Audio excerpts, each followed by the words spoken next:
जय हिंद दोस्तों, मैं रवि गुप्ता आपका स्वागत करता हूं अपने फौजी ब्लॉग में। दोस्तों, आज का टॉपिक होने वाला है कि एसएससी जीडी में जितने पोस्ट पे वैकेंसी निकली थी, कौन से पोस्ट आपको मिला था और उस पोस्ट की क्या ड्यूटी होती है।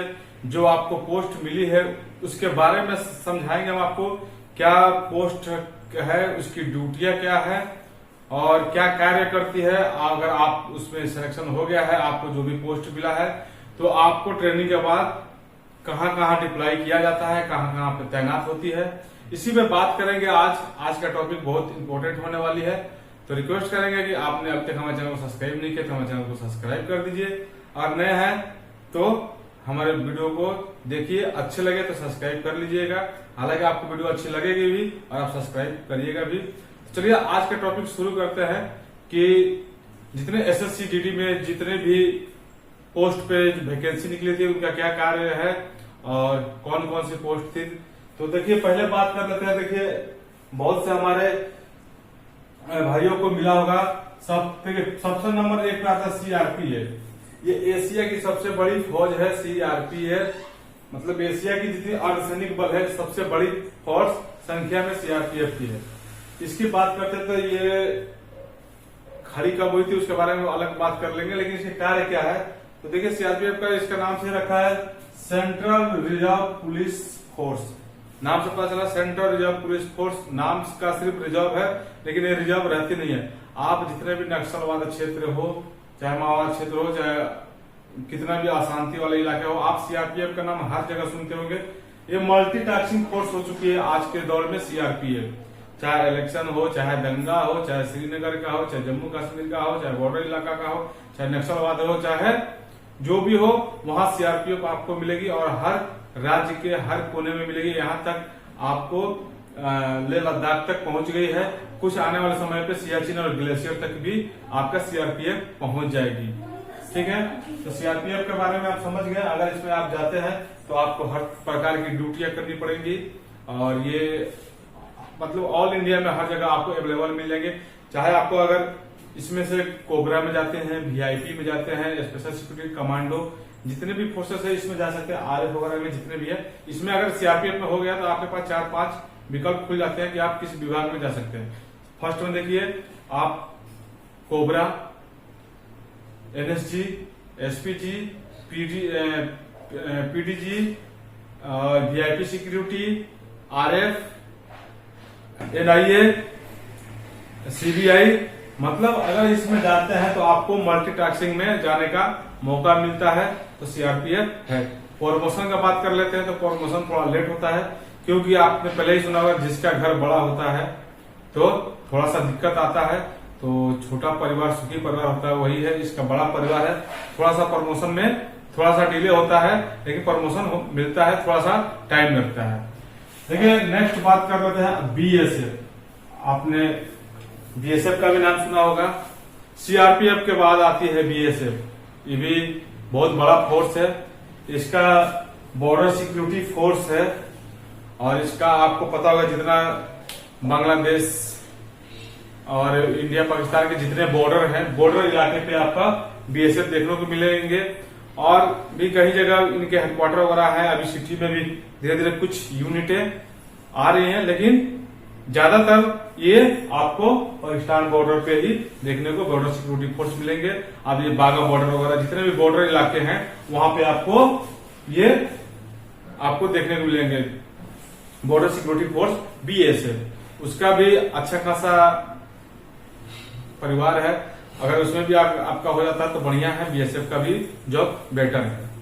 नेक्स्ट बात करते हैं एआर, असम राइफल। अगर आपका असम राइफल में सिलेक्शन हुआ है तो ये अधिकांश असम या नॉर्थ ईस्ट साइड के लिए असम राइफल है। सबसे पुरानी जब फौज 1835 में ये खड़ी हुई थी, उस समय ये रखवाली वगैरह का काम करते थे। उस समय इसका नाम रिव्यू करके कुछ था, इसका कंफर्म नहीं हो पा रहा है, लेकिन 1971 में इसका फिर नाम असम राइफल रखा गया था। जबकि सीआरपीएफ 1939 में खड़ी हुई थी, और सबसे पहले 1835 में ये हुआ था। लेकिन उस समय ये क्या करती थी, चाय पत्ती के असम वगैरह में बागवानी की रखवाली करती थी। तो उस समय जो भी चला, लेकिन सीआरपीएफ है 1939 में खड़ी हुई थी। उसके बाद से इसका जब नाम रख के जब असम राइफल रखा गया, तब ये 1971 में इसका नाम असम राइफल रखा गया और सीआरपीएफ 1939, यानी बड़ा फौज है, पुरानी ये फौज है। उसके बाद से बीएसएफ वगैरह ये फौज जो भी तैयार हुए थे।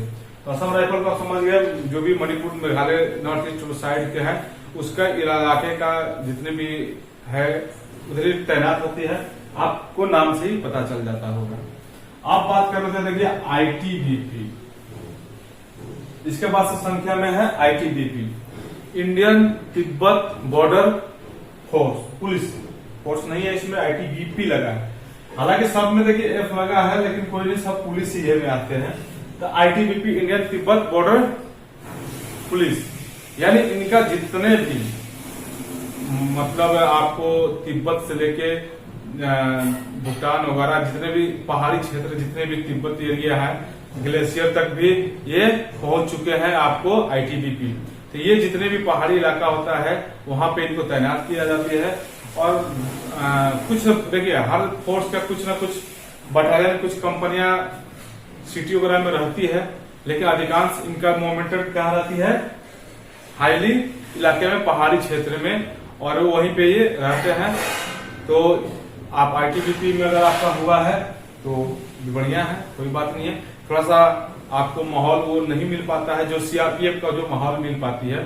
सीआरपीएफ हर जगह सिटी वगैरह में हर जगह आपको देखने को मिलेगी, क्योंकि बड़ी फौज है। आईटीबीपी आपको सिर्फ पहाड़ी क्षेत्र वगैरह में जो भी है वहां मिलेगा, लेह लद्दाख वगैरह, चीन वगैरह के आसपास में जो भी है, चीन वगैरह के पास देखते होंगे हमेशा आईटीबीपी के साथ झपट होती रहती है। चीन के साथ, चीन बॉर्डर वगैरह जितने पे आईटीबीपी लगी रहती है, बॉर्डर इलाका भी वो भी देखते रहती है। अब बात कर लेते हैं CISF, central industrial security force.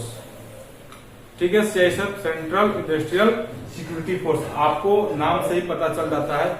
इस फोर्स में देखिए इसमें भी खतरा है, इसमें भी खतरा है, इसमें भी खतरा है, इसमें भी खतरा है। खतरा सबसे ज्यादा तो आपको तो पता ही है इसमें है, क्योंकि अपने वाले से ही बचना है, और जो अपने वाले से बच गए वो हर जगह सेफ है। लेकिन अपने दुश्मन को पहचानना मुश्किल होता है, तो सीआरपीएफ सबसे अभी तक जितनी भी कठिन वाली ड्यूटी है अभी तक सीआरपीएफ को दी गई है। लेकिन नाम क्या रखा गया था, सेंट्रल रिजर्व पुलिस फोर्स। जो भी सीआरपीएफ में आ रहे हैं भाई, वेलकम है आपका, कोई टेंशन लेने की बात नहीं है, हम लोग भी हैं, आइए। अभी बात करते हैं, देखिए आईटीबीपी का आप लोग बता दिए, Indian Tibet police border police, इनका बता दिया। अब आपको बता दिया सीआईएसएफ सिक्योरिटी इंडस्ट्रियल फोर्स। तो जितने सरकारी इंडस्ट्रियल एरिया है, जैसे आपका एयरपोर्ट, रेलवे, मेट्रो, या बड़े बड़े जैसे आगरा का ताजमहल हो गया, दिल्ली के लाल किले हो गए, यानी जितने भी इंडस्ट्रियल भारत के जो भी बड़े बड़े इंडस्ट्रियल एरिया हो गए, या जो भी मतलब आपको बता दें कि जो भी इंडस्ट्री से रिलेटेड है, सरकारी संपत्ति से रिलेटेड है, वहां सीआईएसएफ को तैनात की गई है। और कुछ जगह पे जहां अगर नक्सल क्षेत्र हो या माओवाद क्षेत्र हो, वहां आपको देखोगे तो आपको सीआरपीएफ भी तैनात मिलेगी। आप श्रीनगर या लेह लद्दाख के जिस इलाके में आप चले जाओगे, वहां एयरपोर्ट वगैरह पे सीआरपीएफ भी तैनात होती है। सीआईएसएफ अभी तैनात हुई है श्रीनगर पे, पहले भी श्रीनगर जितने एयरपोर्ट थे सब सीआरपीएफ के अंडर में थे, अभी सीआईएसएफ पहुंची है। और फिर भी सीआरपीएफ की वहां टुकड़ी रहती है, पूरा काम सीआरपीएफ की बाहर की से लेकर अंदर तक की ड्यूटी होती है। बस इनका क्या है, अंदर सामान वगैरह को जो भी है ये देख करते। तो सबसे सेपरेट ड्यूटी की नौकरी किसकी है, सीआईएसएफ की सेफ ड्यूटी है, कोई टेंशन नहीं है। और इसीलिए सबसे ज्यादा बच्चे चॉइस सीआईएसएफ को दिए थे। सीआईएसएफ के बारे में समझ गए। अब बात कर लेते हैं एसएसबी, सशस्त्र सीमा बल। एसएसबी सशस्त्र सीमा बल है, और ये हाल फिलहाल में खड़ी हुई थी, और इसकी ज्यादा संख्या अभी नहीं है बटालियनों की, इनकी नफरी कम है, और इनके प्रमोशन बहुत जल्दी हो जाती है। देखिए सीआईएसएफ के भी प्रमोशन जल्दी है, बीएस और एसएसबी का भी प्रमोशन थोड़ा सा जल्दी है, क्योंकि छोटा परिवार सुखी परिवार बोल सकते हैं इसको। इस बल में तो ना बराबर का खतरा है। हालांकि अब धीरे धीरे नक्सल क्षेत्र में सीआरपी के साथ ऑपरेशन में जा रही है, कुछ कंपनियां उनको भी ऑपरेशन करने के लिए बताया जा रहा है, लेकिन अभी तक ये सेफ जोन में है, क्योंकि इनकी ड्यूटी नेपाल, भूटान, बांग्लादेश नहीं, नेपाल, भूटान, जो भी आपका भारत से नजदीकी जो क्षेत्र लगे हैं उस एरिया में इनका सिक्योरिटी का काम है। बॉर्डर इलाके पर रहते हैं, कोई टेंशन नहीं। आपको नेपाल देखा होगा, इंडिया नेपाल, ये इंडिया, ये नेपाल, ये पगडंडी है। कोई यहाँ बॉर्डर नहीं लगा होता है। ये सोचो कि आप ये तार लगी है, ये तार लगी है, यहाँ इंडिया सब पे, भूटान पे बॉर्डर नहीं लगा, बस ये रोड है। आप इधर पांव रखे तो नेपाल में, इधर पांव रखे तो इंडिया में। तो इन्हीं पे इनकी ड्यूटी होती है, बस देखते रहना है कि इधर का सामान उधर लेके जा रहा है कि नहीं जा रहा। मतलब खतरा ना के बराबर है। 100 में 5% जो भी अगर बाहर कुछ कंपनियां अभी जो प्रैक्टिस हाल में या जो भी आपके हैं तो जा रही है अभी ऑपरेशन मोड में, या श्रीनगर में अभी जो भी कुछ 370 टूटा था तो वहां भेजी गई थी, तो वहां सब थोड़ा सा उनको थोड़ा हार्ड ड्यूटी पड़ी है, लेकिन बाकी सब इनका ड्यूटी सेफ है। तो एसएसबी भी बढ़िया जॉब है। पेमेंट के मामले में बात कर रहे थे तो सबसे ज्यादा पेमेंट सीआरपीएफ में आपको हर जगह का अलग अलग रिक्स अलाउंसेस है। बीएसएफ का भी है, असम राइफल का भी है, आईटीबीपी का भी है, सीआईएसएफ का भी है, उसका क्योंकि 13 महीने का पगार मिलता है। एसएसबी है, मतलब सबका पेमेंट कुछ कम ज्यादा है, ज्यादा नहीं, 2-4-5 हजार का फर्क होता है, बाकी सबका सेम है। हिल एरिया का अलग है, क्योंकि अभी हम जिसमें आए हैं सीआरपीएफ में रहते हुए भी हमारी सैलरी थोड़ी सी कम है, क्योंकि अभी हम पीस एरिया में है। और जैसे भी हम हिल एरिया वगैरह या जो भी नक्सल एरिया में जाते हैं तो हमारी से थोड़ा सा सैलरी इंक्रीज कर जाती है। तो सैलरी के बारे में अलग से एक वीडियो बता देंगे हम। अब बात करते थे कि एसएसएफ, आप बार बार सुन रहे होंगे एसएसएफ इतना हाई कट ऑफ जाता है एसएसएफ का, और इस बार भी एसएसएफ में सिक्योरिटी फोर्स, यानी आपने देखा होगा जितने भी सेक्रेटरीट है वगैरह, जो भी गाड़ियां आती हैं, जो भी जांच वगैरह करके अंदर भेजना निकालना, मतलब एक आप बोले तो जो भी पार्लियामेंट वगैरह में आप जहां भी देखते होंगे में चेकिंग लगते हैं, चेकिंग करते हैं, किस गाड़ी को चेक किया, कहाँ भेजा, कोई जो आदमी आया, मतलब जो भी है सेक्रेटरीट के अंदर जाने वाले आने वाले हर आदमी को चेक करते हैं। उनकी यही उनकी फोर्स की ये ड्यूटी है। ये भी बढ़िया ड्यूटी है, कोई टेंशन की जरूरत नहीं है, और इसका कटअप भी ज्यादा जाता है क्योंकि मोस्ट इम्पोर्टेंट बढ़िया ड्यूटी है। इसलिए लास्ट ड्यूटी का जॉब का बात कर लेते हैं, एनसीबी। लास्ट आपका जॉब है एनसीबी, ऑटो में होता है नारकोटिक कंट्रोल ब्यूरो। यानी आपने भी देखा होगा जो भी हमारे एक्साइड ड्यूटी जो होती है ना, हर गवर्नमेंट के आपने देखा होगा एक्साइड ड्यूटी, जो दारू वगैरह जो भी पकड़ते हैं या इसी प्रकार का है एनसीबी का काम है। हर जगह रेड करना, पकड़ना, किस गाड़ी में कौन सा सामान जा रहा है, एनसीबी के थ्रू पकड़ते हैं। इसका भी थोड़ा कटअप हाई जाता है, ये भी बढ़िया जॉब है।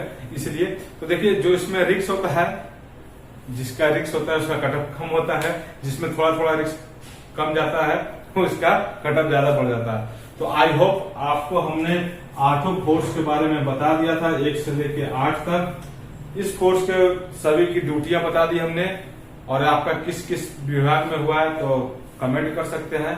और वीडियो में यहाँ तक आए हैं, अगर वीडियो आपको अच्छी लगी है तो हमारे चैनल को सब्सक्राइब नहीं किया है तो हमारे चैनल को सब्सक्राइब कर दीजिए। फिर मिलते हैं दूसरे वीडियो में, तब तक के लिए जय हिंद।